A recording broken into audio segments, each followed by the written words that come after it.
Desde os tempos antigos, há alguns nomes na Bíblia que realmente fazem o sangue dos historiadores ferver.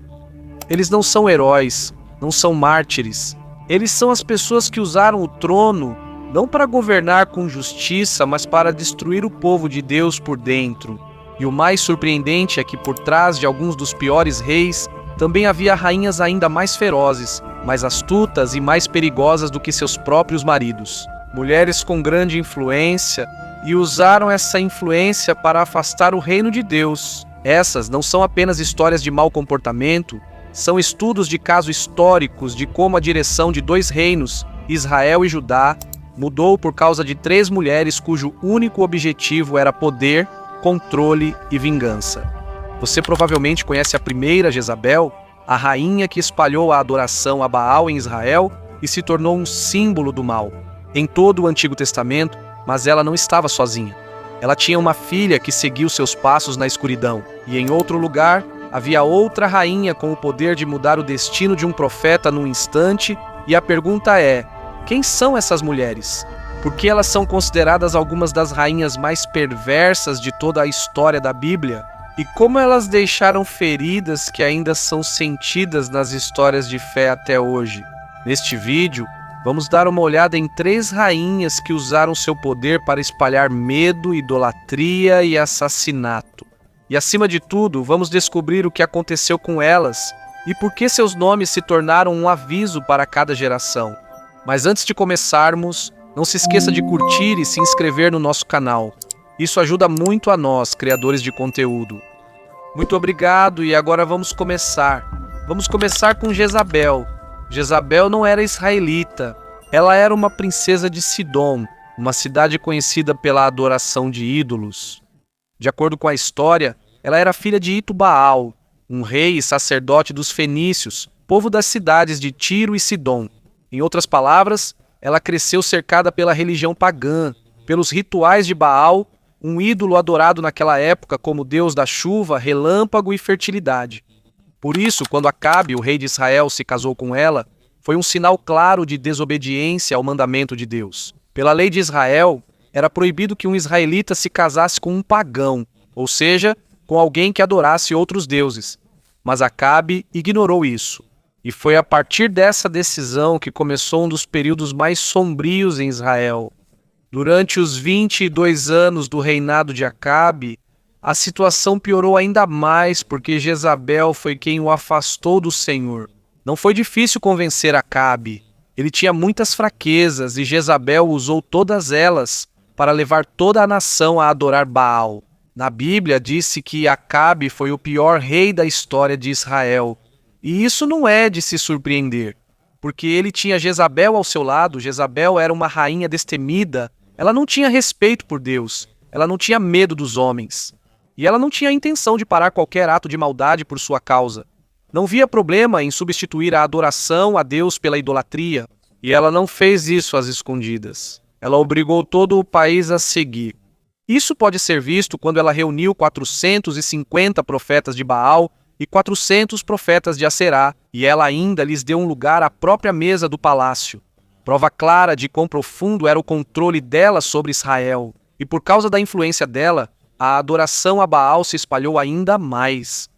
Esse Baal era conhecido na época por estátuas com um capacete com chifres de touro, símbolo de poder e fertilidade. Em suas mãos, geralmente havia uma massa, símbolo do trovão, e uma lança com uma folha, símbolo do relâmpago e da colheita. A adoração a Baal não era apenas um ritual, era um culto satânico, de acordo com muitos estudiosos, que ensina o oposto da vontade de Deus. E tudo isso foi espalhado por Jezabel sem medo, sem vergonha, sem restrições. Ela é a rainha que usou o poder para silenciar aqueles que não concordavam. Agora, não se importa com moralidade ou lei. Sua ambição não tem limites, capaz de derrubar uma nação inteira por causa de sua própria religião. E por causa disso, ele destruiu não só a vida espiritual de Israel, até Judá foi afetada. Em outras palavras, se Acabe era o rei da maldade, Jezabel era a mente e o fogo por trás disso. No capítulo 21 do livro dos Reis, você vai ler sobre os acontecimentos em sequência que levaram à tragédia e à morte de Acabe e de Jezabel. Na verdade, é raro encontrar um casal na Bíblia tão perverso quanto esses dois. Ambos são gananciosos, ambos são astutos e ambos estão dispostos a desobedecer à lei de Deus para conseguir o que querem. Na cidade de Jezreel, Acabe e Jezabel tinham um palácio. Ao lado desse palácio, havia uma vinha que pertencia a Nabote, um homem justo e respeitado na região. Acabe queria comprar a vinha para transformá-la em uma horta, mas Nabote recusou, e ele fez o certo. Pela lei de Israel, era proibido vender a terra herdada da família. Ela deveria permanecer com o clã ao qual foi originalmente dada. Essa é exatamente a ordem em Números 36:7, onde diz que a terra não deve ser transferida de uma tribo para outra. Quando Jezabel soube que Nabote recusou, ela viu que seu marido estava triste e irritado, e como de costume, ela não deixou que nada atrapalhasse o que eles queriam. Ela disse a Acabe para não se preocupar, porque ela conseguiria a vinha, não importava o que tivesse que fazer. E foi aí que começou um dos crimes mais sombrios do Antigo Testamento. Jezabel escreveu cartas fingindo que eram de Acabe. Ela até usou o selo real para parecer oficial. Ela enviou essas cartas aos líderes da cidade, pessoas com poder para realizar julgamentos. Na carta, Jezabel ordenou que fosse convocada uma reunião pública. Nabote deveria ser colocado na frente de todos. Como se fosse uma pessoa respeitada, coloquem diante dele dois homens mentirosos e sem princípios. E o papel desses dois homens era fingir serem testemunhas e acusar Nabote de ter blasfemado contra Deus e contra o rei. Um crime punido com a morte. E quando chegou o dia do falso julgamento, os líderes fizeram tudo o que estava escrito na carta. Eles observaram Nabote enquanto ele era cercado por mentirosos. E quando os dois falsos testemunhos falaram, imediatamente declararam Nabote culpado. Sem investigação, sem justiça, ele foi imediatamente levado para fora da cidade e apedrejado até a morte. Depois, enviaram uma mensagem para Jezabel. Acabou, Nabote está morto. E assim que ela ouviu isso, Jezabel rapidamente disse a Acabe que ele já podia pegar a vinha, porque aquele que se recusou a entregá-la estava morto. Tão mentirosa, tão má e tão pouco valor ela dava à vida dos outros. Jezabel não matou só Nabote, mas também seus filhos, porque ela sabia que, pela lei, eles herdariam a terra. Se toda a família desaparecesse, eles poderiam tomar a terra livremente, sem ninguém para impedir. Neste ponto, fica claro que tipo de rainha Jezabel era.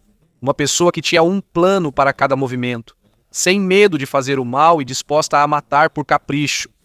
Mas sua vitória não durou muito. Enquanto Acabe ia tomar posse da vinha, ele foi interceptado pelo profeta Elias. E ali, Elias declarou claramente o julgamento de Deus. Acabe seria condenado por assassinato e roubo. E a partir daí começou o pesado castigo que cairia sobre os dois. Depois que Elias revelou o julgamento de Deus, ele disse diretamente que Acabe seria morto, que Jezabel seria comida pelos cães em Jezreel e que toda a linhagem de Acabe não teria um enterro digno. Uma punição severa. Mas se pensarmos em quão profundamente Acabe mergulhou na adoração de ídolos, fica claro por que o julgamento foi tão pesado. De acordo com as Escrituras, não houve outro rei que se entregou ao mal como Acabe. Ele mesmo escolheu o pecado e a idolatria, mesmo tendo sido avisado várias vezes.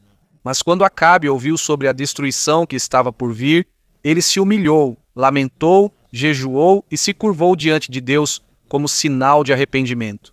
E por causa desse pequeno arrependimento, Deus disse que o castigo não aconteceria no tempo de Acabe, mas só depois da sua morte. Jezabel, por outro lado, nunca se arrependeu. Ela continuou matando os profetas de Deus. Em 1 Reis 18:4 diz que ela matou os profetas. Por isso, Obadias, um administrador do palácio, escondeu 100 profetas em 2 cavernas, 50 em cada uma para salvá-los. Ele lhes deu comida e água. Até mesmo Elias foi alvo de uma tentativa de assassinato por Jezabel em 1 Reis 19. Quando Jezabel soube que Elias havia destruído todos os profetas que serviam a Baal, ela enviou uma ameaça. Amanhã, a esta hora, você terá o mesmo destino. Elias ficou com medo. Ele fugiu para Berseba, em Judá, e deixou seu servo lá. Depois, ele caminhou sozinho pelo deserto. Sentou-se debaixo de uma árvore e orou pedindo para morrer, por causa do peso da situação. Com medo e cansado, ele foi até o Monte Horebe para pedir orientação a Deus. Anos depois, Acabe foi morto na guerra contra os sírios. Jezabel ficou como rainha e governou por quase 10 anos depois da morte do marido. Mas a luta não terminou aí. Quando Elias foi substituído, seu sucessor Eliseu continuou a missão contra a adoração a Baal. Por causa disso, ele ordenou que um líder militar feroz e corajoso chamado Jeú se tornasse o novo rei de Israel. Isso causou confusão porque o filho de Acabe, Jezabel, Jeorão, ainda estava no trono naquela época. Jeú era um comandante conhecido dos carros de guerra, os antigos veículos de combate puxados por cavalos. Ele liderava a fronteira de Israel contra Damasco e a Síria, dois poderosos reinos naquela região. Na história, o nome de Jezabel ficou marcado como símbolo de paixão, astúcia, crueldade, vingança e engano. Quase todas as características que podem descrever um líder cruel. E então chegou o dia da sua queda. Enquanto Jeú entrava pelos portões de Jezreel, Jezabel olhou pela janela do palácio. Com arrogância ela disse: Zimri teve paz quando matou seu senhor. Uma provocação que mostrava que ela não tinha medo. Mas com apenas um sinal de Jeú, 2 camareiros, servos que deveriam ser leais a ela. Ao cair no chão, ela foi imediatamente atacada pelos cães na rua, como profetizado por Elias. Isso foi o cumprimento do que está escrito em 1 Reis 21:19. No lugar onde os cães lamberam o sangue de Nabote, ali também os cães devorarão o seu sangue. E desde então, o nome Jezabel passou a ser usado para descrever uma mulher má e sem temor a Deus. No próprio livro de Apocalipse, capítulo 2, versículo 20, o nome Jezabel é mencionado novamente como exemplo de uma mulher que ensina o pecado e destrói a fé das pessoas. E se você acha que Jezabel já era a pior, vou te apresentar a filha dela. Esta é Atalia, a rainha que trouxe ainda mais trevas para Judá. O nome Atalia significa castigada por Deus. E se olharmos para a vida dela, esse significado realmente combina com ela. Ela governou como rainha numa época cheia de reis perversos, tanto em Judá quanto em Israel. E como sua mãe, Jezabel, ela foi fiel na adoração a Baal, o deus falso dos sidônios. Por causa disso, não é de se surpreender que ela tenha se tornado tão má quanto os líderes que vieram antes e depois dela. O marido de Atalia era Jeorão, rei de Judá. Mas ao contrário de seu pai, Josafá, que foi um bom rei, Jeorão foi mau, cruel e pecador. Quando Jeorão morreu em 841 a.C., quem assumiu o trono foi o filho deles, Acasias, que tinha apenas 22 anos. E assim como seu pai, Acasias também foi mau porque foi a própria Atalia quem o influenciou. Em 2 Crônicas 22:3 está claro que Acasias seguiu os caminhos da casa de Acabe porque a própria mãe dele o incentivava a fazer o mal. Mas o reinado dele foi curto. Ele foi rei por quase 1 ano apenas antes de ser assassinado. Quem matou junto com o rei Jorão de Israel foi Jeú, antigo comandante do exército de Acabe. Em 2 Reis 9:25, Jeú disse ao seu oficial Bidicar que eles estavam na terra onde Deus declarou o julgamento contra a família de Acabe, um julgamento que ele mesmo iria cumprir. E Jeú foi ungido por Eliseu como novo rei de Israel. Ele não era apenas um novo líder, mas também um instrumento de Deus para agir. Ele foi encarregado de eliminar a linhagem de Acabe devido à intensa idolatria que eles espalharam. Como parte da missão de Jeú, ele matou Jezabel e todos os seus filhos. E como Acasias estava no local quando Jeú chegou para matar Jorão, Acasias acabou sendo morto também. Aqui começou o capítulo mais intenso da vida de Atalia. Em 2 Crônicas 22, ao saber que seu filho Acasias estava morto, ela imediatamente mandou matar toda a linhagem real, sua própria família. Foi uma matança cruel que quase exterminou toda a linhagem real de Judá. Mas houve uma mulher que não permitiu que a linhagem de Davi perdesse a esperança. Essa era Jeoseba, filha de Jeorão e irmã de Acasias. Ela viu que todos os príncipes crianças seriam mortos, então rapidamente pegou Joás, o pequeno filho de Acasias, e o escondeu. Ela levou Joás e sua babá para um quarto no templo para que Atalia não os encontrasse. Como Jeosseba era esposa do sumo sacerdote Joiada, eles conseguiram esconder Joás dentro do próprio templo de Deus por 6 anos, enquanto Atalia governava o país. Por trás de todos esses assassinatos, havia um motivo mais profundo. Para os israelitas, estava claro que o verdadeiro inimigo não era apenas Atalia, mas a força espiritual que queria acabar com a linhagem de Davi. De acordo com Gênesis 3,15, Deus prometeu que a linhagem de onde viria o Messias não seria destruída. Por isso, Deus não permitiu que essa linhagem terminasse nas mãos de Atalia.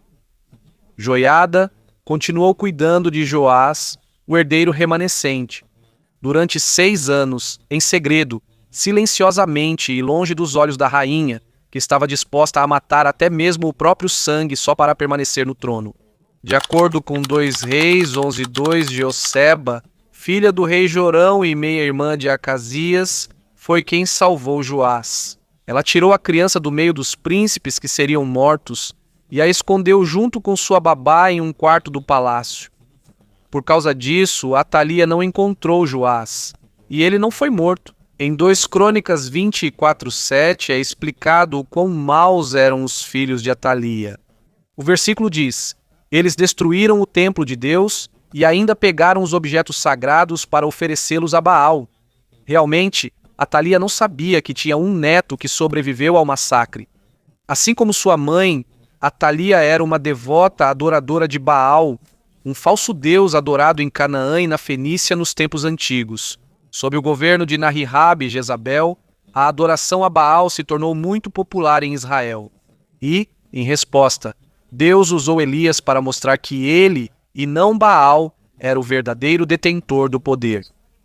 Um exemplo disso foi quando Deus enviou uma seca por 3 anos e meio, como prova de que ele controlava a chuva, algo que se acreditava estar sob o controle de Baal. Após 6 anos do reinado de Atalia, o sumo sacerdote Jeoiada agiu. Ele colocou guardas ao redor do templo e trouxe Joás, o menino que havia sido escondido por 6 anos. Diante do povo, ele coroou o menino e o proclamou como novo rei.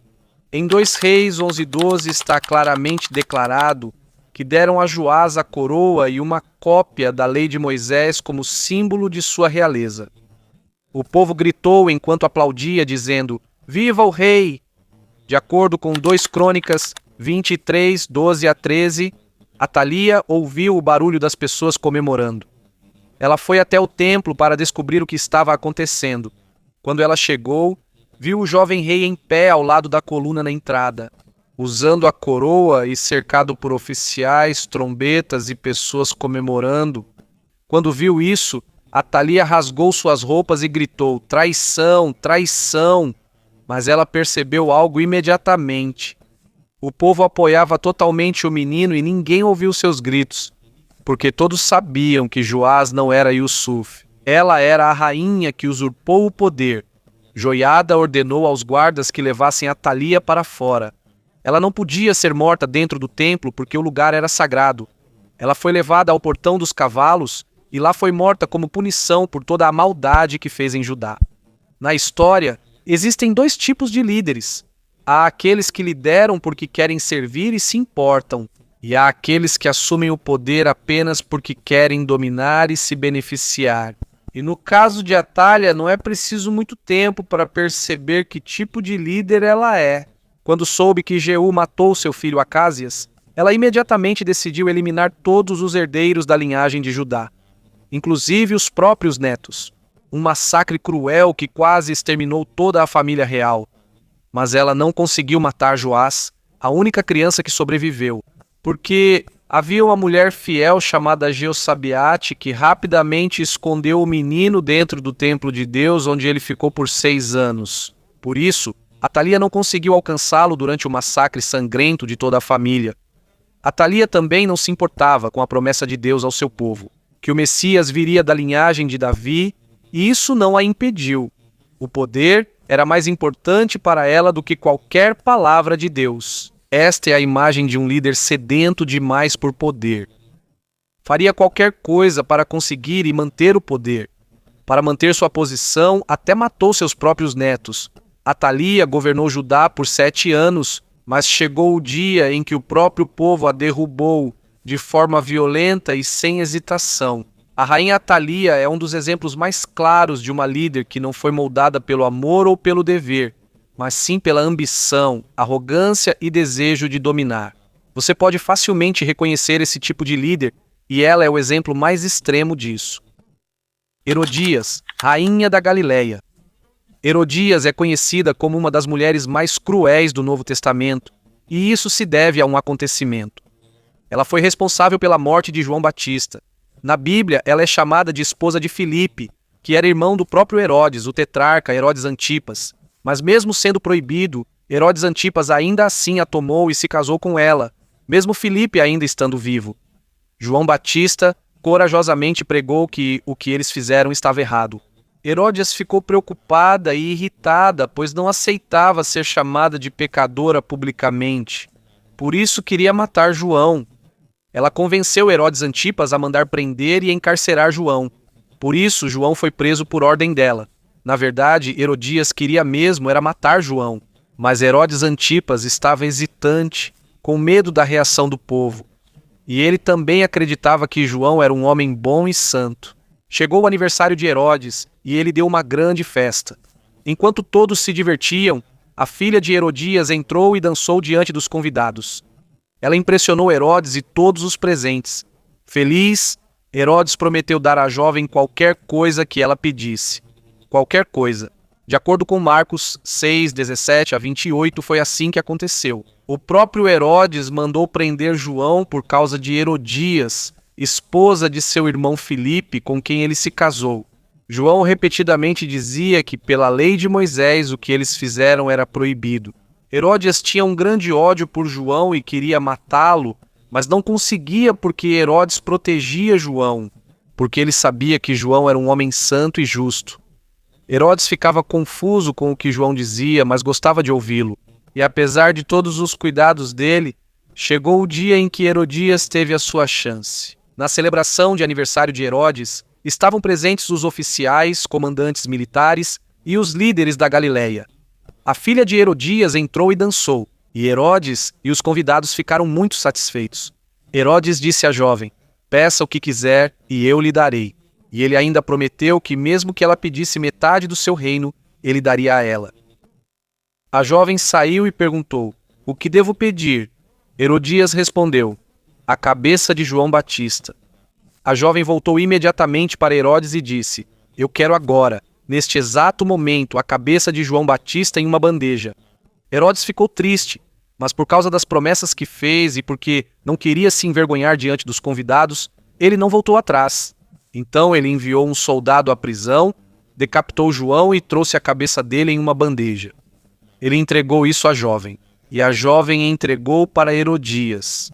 Ao olharmos para trás na vida de Jezabel, Atalia e Herodias, uma coisa fica clara: elas não eram apenas mulheres comuns na história. Elas foram rainhas que usaram o poder. Não para defender a nação, não para destruir as pessoas escolhidas por Deus. Elas viveram em épocas diferentes, em reinos diferentes, mas o padrão de suas vidas era o mesmo. Quando um coração se apega à ambição, à raiva, à religião errada, ele vai se afastando pouco a pouco da luz de Deus. Jezabel, que trouxe Baal para Israel, tornou-se um símbolo da apostasia nacional. Atalia, que quase exterminou a linhagem de Davi, quase destruiu o plano do Senhor. E Herodias, que mandou matar João Batista, usou sua influência como arma para silenciar a verdade. 3 rainhas, 3 épocas, 3 mulheres que usaram o trono para o mal, e no final todas tiveram o mesmo destino. Seus nomes se tornaram um aviso para as gerações futuras de que nenhum poder dura quando é usado contra Deus. E enquanto os séculos passam, a lição de suas histórias permanece viva, que a verdadeira força de um líder não se mede pela riqueza, pelo título ou pelo medo que pode impor, mas sim pela humildade, respeito à vontade de Deus e fidelidade ao que é certo. No final, as rainhas caíram. Mas a palavra de Deus, sua justiça e seu plano para seu povo, esses permaneceram firmes e imutáveis. Muito obrigado por acompanhar esta investigação sobre as rainhas mais perversas da Bíblia. Até a próxima história, que possamos permanecer sábios, vigilantes e fiéis à verdade.